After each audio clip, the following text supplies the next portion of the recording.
Si pudieras viajar en el tiempo al siglo I, el primer aviso de que te acercas a Jerusalén no sería visual, sino olfativo. Mucho antes de ver el resplandor del mármol blanco y el oro del templo, un olor pesado, ferroso y dulce a la vez se filtraría en tus pulmones. Es el olor de la muerte ritualizada a escala industrial. Para el peregrino moderno, el templo es un símbolo de paz silenciosa. Para el habitante del siglo I, era una mega infraestructura que abrumaba los sentidos, un lugar donde la santidad de Dios se encontraba con la brutalidad de la carne. Olvida las iglesias de techos altos y silencio sepulcral. Entra en un matadero masivo donde el ruido de miles de animales, el humo constante de la grasa quemada y el flujo de sangre definían la relación entre el hombre y su creador. Una montaña de mármol en un mar de desechos. Visualmente, el templo era una maravilla que ciega, construido con bloques de piedra caliza tan blanca que desde lejos parecía una montaña nevada. Sus adornos de oro reflejaban el sol de Judea con una intensidad que obligaba a desviar la mirada. Pero bajo esa belleza arquitectónica, la realidad biológica de la ciudad era una pesadilla sanitaria. En las grandes fiestas como la Pascua o el Pentecostés, la población de Jerusalén se triplicaba, hacinando a cientos de miles de personas en un espacio sin alcantarillado subterráneo. Mientras en los atrios superiores se buscaba la pureza ritual, en las calles aledañas los desechos humanos y animales se vertían en canales abiertos. El calor abrasador de Oriente Medio fermentaba estos desperdicios, creando una atmósfera saturada de metano y podredumbre que contrastaba violentamente con el incienso del santuario. Caminar hacia el templo significaba esquivar el lodo formado por el polvo y la orina, mientras tus oídos eran bombardeados por el mugido de bueyes desesperados y el balido de miles de corderos que presentían su final. No había escape sensorial. La fe en Jerusalén se sentía en la piel, se olía en el aire y se escuchaba en el caos de los mercados. Al cruzar los atrios, el olor a incienso perdía la batalla contra el olor a carne quemada. En el altar de los holocaustos, el fuego ardía perpetuamente, consumiendo las partes grasas de los sacrificios. Este humo espeso, cargado de partículas de grasa animal, se pegaba a la ropa, al cabello y a la piel de todos los presentes. El espectáculo era visceral. Se sacrificaban miles de animales en cuestión de días. La sangre fresca, brotando de las gargantas cortadas, era recogida por los sacerdotes en cuencos de oro y plata para ser derramada en la base del altar. El suelo del templo no era un lugar para pies limpios, estaba constantemente humedecido por una mezcla de agua y sangre. Bajo el altar existía un complejo sistema de drenaje diseñado para evacuar este torrente rojo.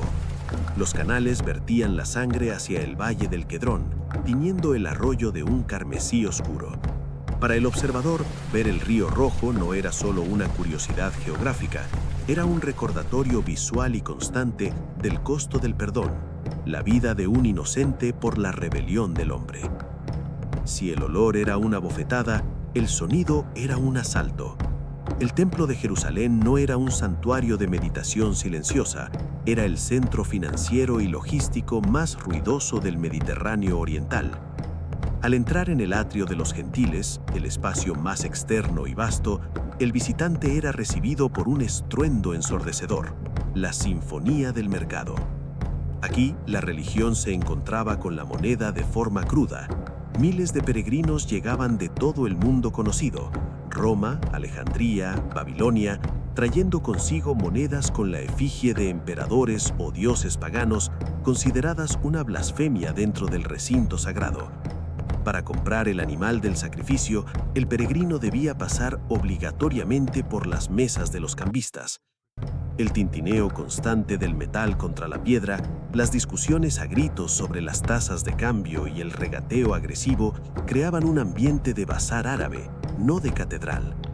Los cambistas no eran simples facilitadores, eran el brazo económico de una aristocracia sacerdotal que convertía la piedad en un negocio de exportación. Escucharías el golpe seco de las balanzas, el grito de los vendedores de palomas y el chasquido de los látigos de los pastores que arreaban al ganado hacia las zonas de inspección. Era un ruido que enterraba cualquier intento de oración, una barrera sónica entre el hombre humilde y la presencia de Dios. En la cima de esta pirámide sensorial y económica se encontraba la élite de los saduceos. Para ellos, el templo no era solo un centro espiritual, sino su fortaleza política. Vestidos de linos finos que contrastaban con la túnica sudada y polvorienta del campesino galileo, los sumos sacerdotes manejaban esta maquinaria con una precisión romana. La pureza era su moneda de cambio. Un animal traído de fuera de la ciudad rara vez pasaba la inspección de los peritos del templo. Siempre encontraban una mancha, una cojera imperceptible o una costra. ¿Qué solución? Comprar un animal preaprobado en los mercados internos controlados por la familia del sumo sacerdote, ofrecido a muchas veces su precio real. Esta era la tensión que vibraba en el aire de Jerusalén, un sistema diseñado para purificar el alma que en la práctica asfixiaba el bolsillo del pobre. El templo se había convertido en una cueva de ladrones, no porque se robara en las sombras, sino porque el robo estaba institucionalizado bajo el manto de la ley ritual. El contraste era brutal, la santidad teórica de las escrituras frente a la codicia biológica de los hombres que las custodiaban. Es en este escenario de sangre, ruido y dinero donde debemos imaginar la entrada de Jesús. No es el hombre de las pinturas renacentistas con una túnica impecable. Es un Galileo con las manos curtidas por el trabajo con la piedra, los pies grietados por el polvo del camino y los pulmones llenos del aire viciado de la ciudad. Cuando Jesús vuelca las mesas de los cambistas, no está realizando un acto de vandalismo aleatorio. Está atacando el corazón del sistema económico que mantenía la opresión. Al derramar las monedas por el suelo de mármol, el sonido del metal rodando debió de silenciar por un momento el caos de los animales. El gesto de Jesús es una limpieza sensorial. Busca despejar el olor de corrupción y el ruido de la avaricia para que por un instante se pudiera escuchar de nuevo la voz de la justicia. Para las autoridades, Jesús no era un reformador religioso, era un terrorista económico. Estaba interrumpiendo el flujo de ingresos de la empresa más rentable de Judea. En ese momento, en medio del olor a sangre del altar y el tintineo de las monedas por el suelo, la sentencia de muerte de Nazareno quedó sellada. Para que el sistema de sacrificios funcionara sin colapsar bajo el peso de la infección, el templo contaba con una ingeniería hidráulica asombrosa.